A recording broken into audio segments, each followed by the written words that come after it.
The Sutra, Multitude of Constituents. Homage to Manju Sri Kumarabhuta. Thus did I hear at one time. The Blessed One was staying in Shravasti, in Jeta's Grove and Artapindada's Park. At that time, Venerable Ānanda withdrew into seclusion. Once he was settled in meditation, the following thought arose in his mind.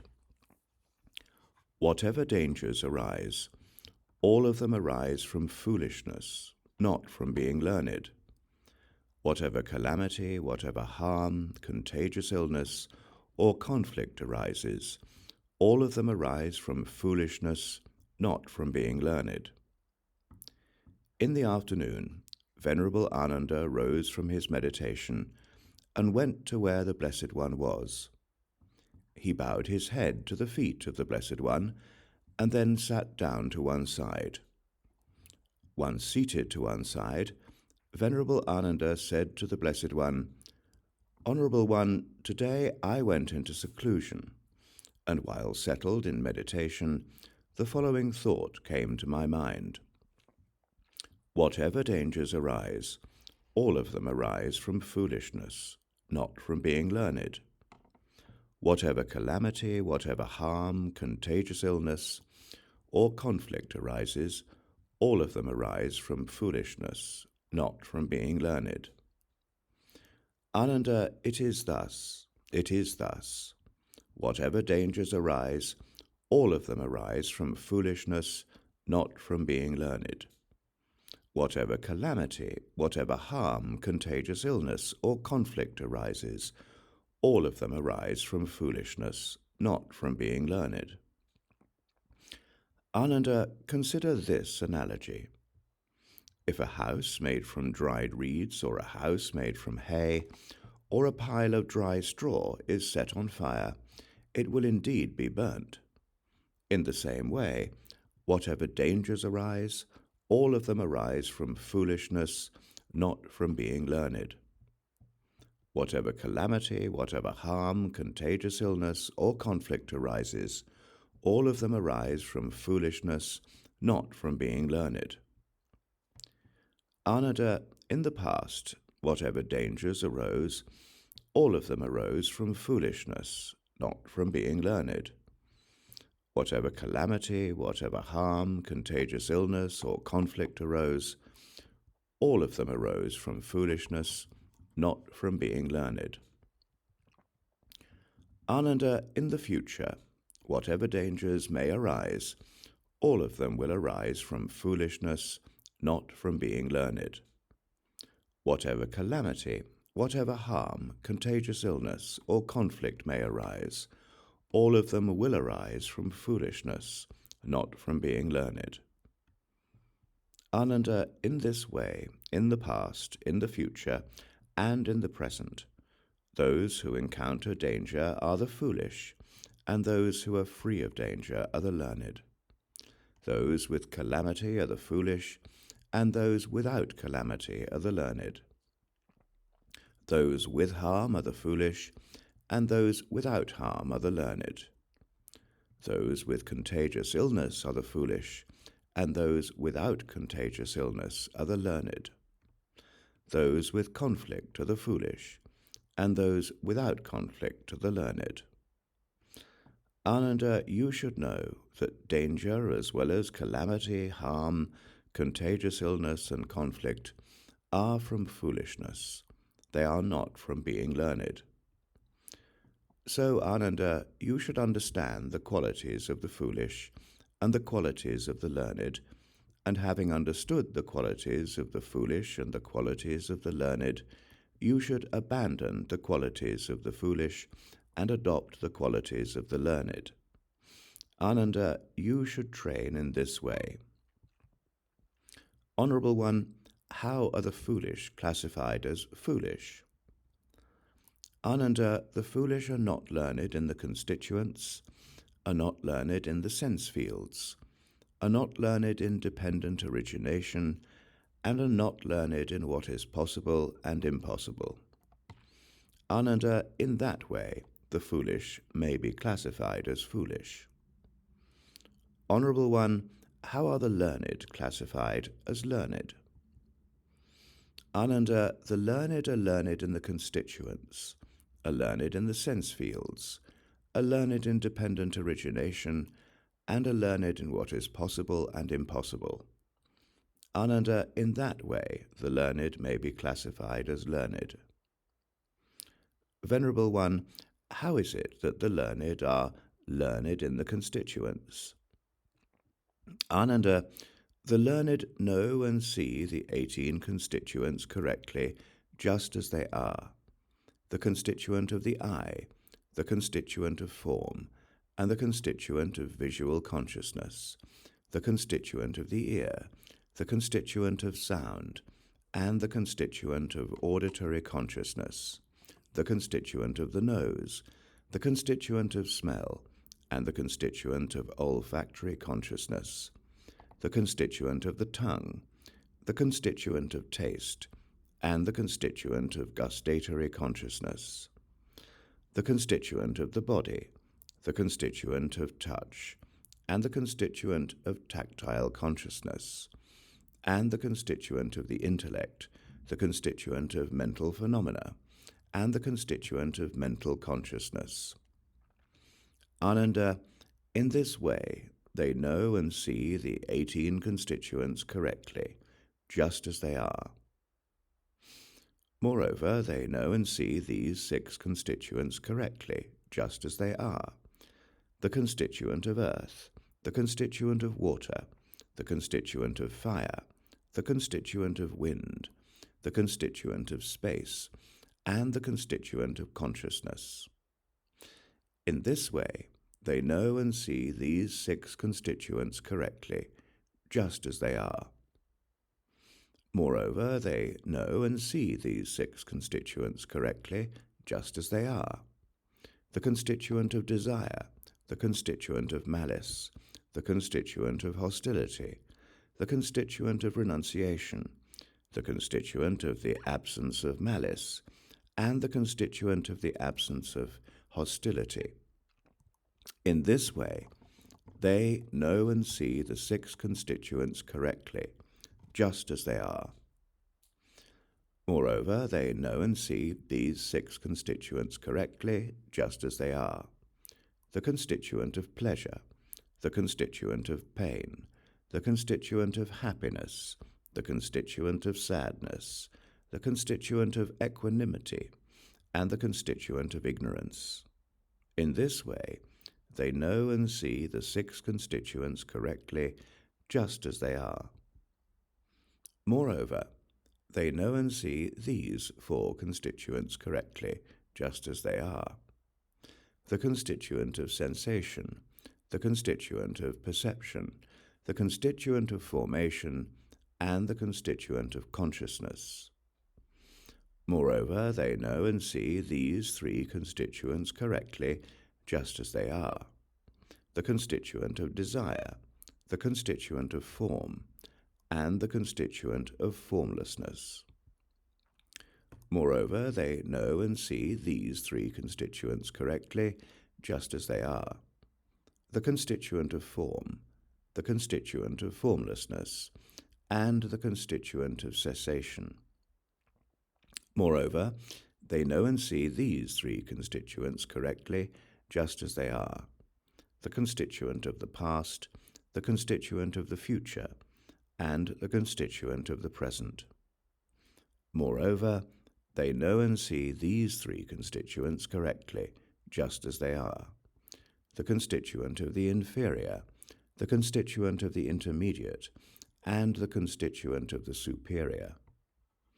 Moreover, they know and see these 3 constituents correctly, just as they are.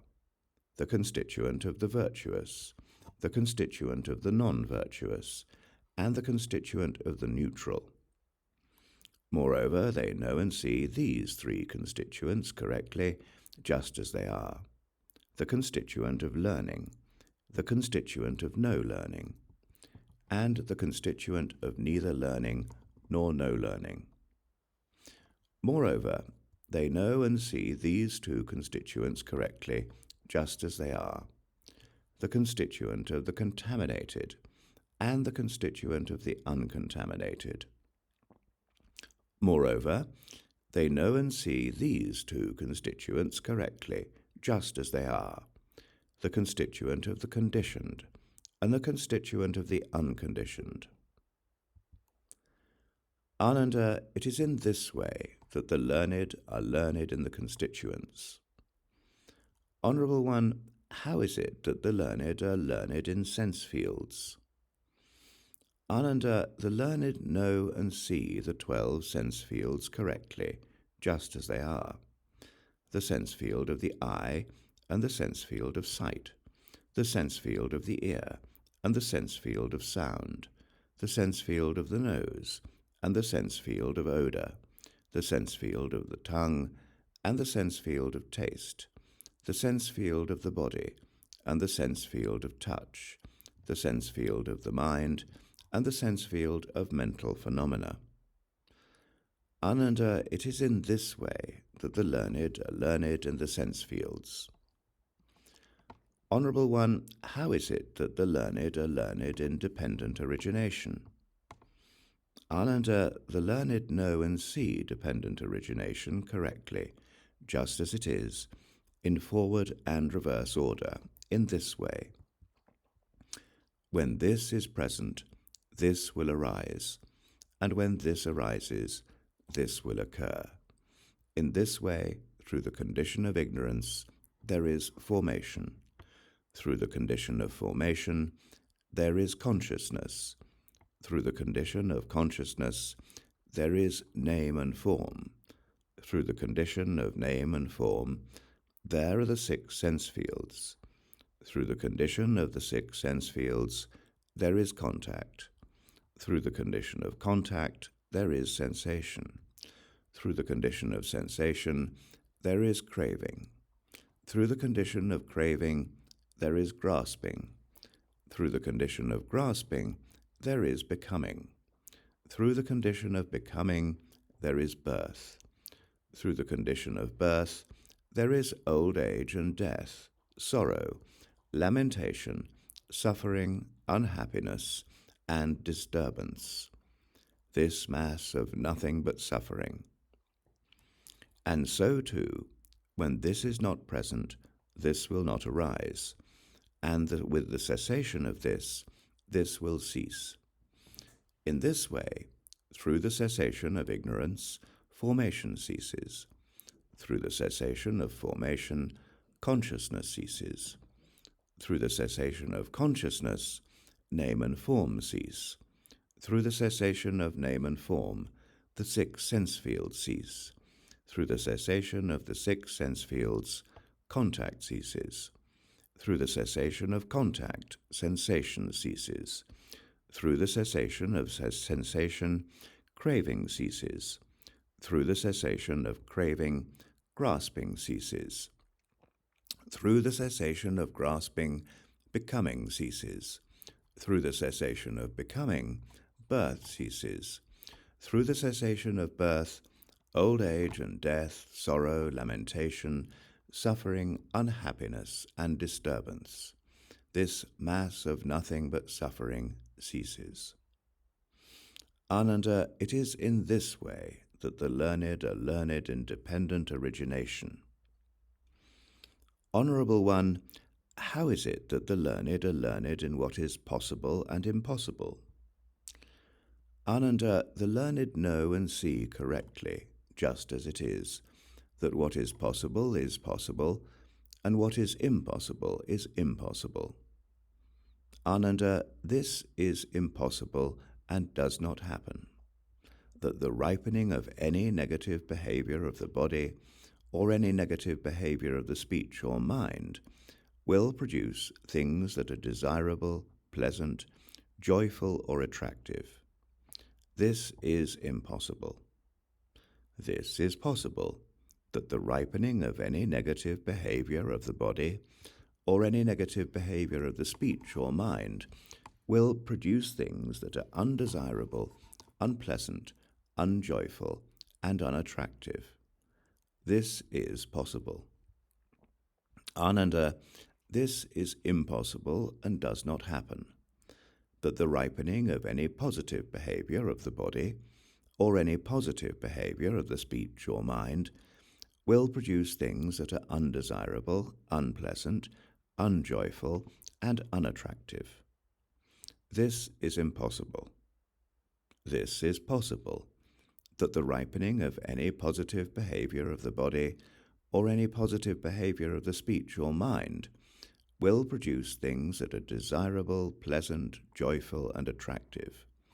This is possible. It is impossible and does not happen that having engaged in negative behavior of the body, or having engaged in negative behavior of the speech or mind, that by these causes and conditions, after the body has been destroyed, one will be reborn among the gods of the joyful higher realms. This is impossible. It is possible that having engaged in negative behavior of the body, or having engaged in negative behavior of the speech or mind, that by these causes and conditions, after death, when the body has been destroyed, one will be reborn among the hell beings who have fallen into the lower states of rebirth. This is possible. It is impossible, and does not happen, that having engaged in positive behavior of the body, or having engaged in positive behavior of the speech or mind, that by these causes and conditions, after death, when the body has been destroyed, one will be reborn among the hell beings who have fallen into the lower states of rebirth. This is impossible. It is possible that having engaged in positive behavior of the body, or having engaged in positive behavior of the speech or mind, that by these causes and conditions, when the body has been destroyed, one will be reborn among the gods of the joyful higher realms. This is possible. It is impossible and does not happen that two perfect and complete Buddhas appear simultaneously in a world. This is impossible. For one to appear is possible. It is impossible and does not happen that two universal monarchs appear simultaneously in a world. This is impossible. For one to appear is possible. It is impossible and does not happen that a woman exercises the sovereignty of a universal monarch, or Shakra himself, or Brahma himself, or Mara himself, or reaches Buddhahood in unsurpassed and perfectly complete awakening. This is impossible. For a man, this is possible. It is impossible and does not happen that a person who perfectly sees the truth intentionally kills their father, their mother, or an arhat, or causes a schism in the Sangha, or draws blood from the body of a Tathagata out of malice. This is impossible. This is possible for ordinary people. It is impossible and does not happen that a person who perfectly sees the truth intentionally kills a living creature, and having abandoned the precepts becomes degenerate, and instead seeks outsiders as worthy recipients of offerings, views outsiders as the teacher, believes in purification through auspicious signs and ceremonies, considers knowledgeable ascetics and Brahmins to be those who know what is to be known, and who see what is to be seen, adopts the views and ideas of other ascetics and Brahmins, and experiences an eighth existence. This is impossible. This is possible for ordinary people. It is impossible, and does not happen, that someone whose mind is thoroughly afflicted, whose wisdom has been weakened, who has turned toward degeneration, who is not beyond suffering, and who has not abandoned the 5 obscurations, could become thoroughly settled in the 4 applications of mindfulness. This is impossible. It is possible that someone whose mind is thoroughly afflicted, whose wisdom has been weakened, who has turned toward degeneration, who is not beyond suffering, but who has abandoned the 5 obscurations, could become thoroughly settled in the 4 applications of mindfulness. This is possible. It is impossible, and does not happen, that someone whose mind is thoroughly afflicted, whose wisdom has been weakened, who has turned toward degeneration, who is not beyond suffering, and who has not abandoned the 5 obscurations, could, by thoroughly settling their mind in the 4 applications of mindfulness, cultivate the 7 branches of awakening. This is impossible. It is possible that one whose mind is thoroughly afflicted, whose wisdom has been weakened, who has turned toward degeneration, and who is not beyond suffering, but who has abandoned the 5 obscurations, could thoroughly settle their mind in the 4 applications of mindfulness and cultivate the 7 branches of awakening. This is possible. It is impossible, and does not happen, that someone whose mind is thoroughly afflicted, whose wisdom has been weakened, who has turned toward degeneration, who is not beyond suffering, and who has not abandoned the 5 obscurations, could, by thoroughly settling in the 4 applications of mindfulness and cultivating the 7 branches of awakening, realize individual awakening and reach Buddhahood in unsurpassed and perfectly complete awakening. This is impossible.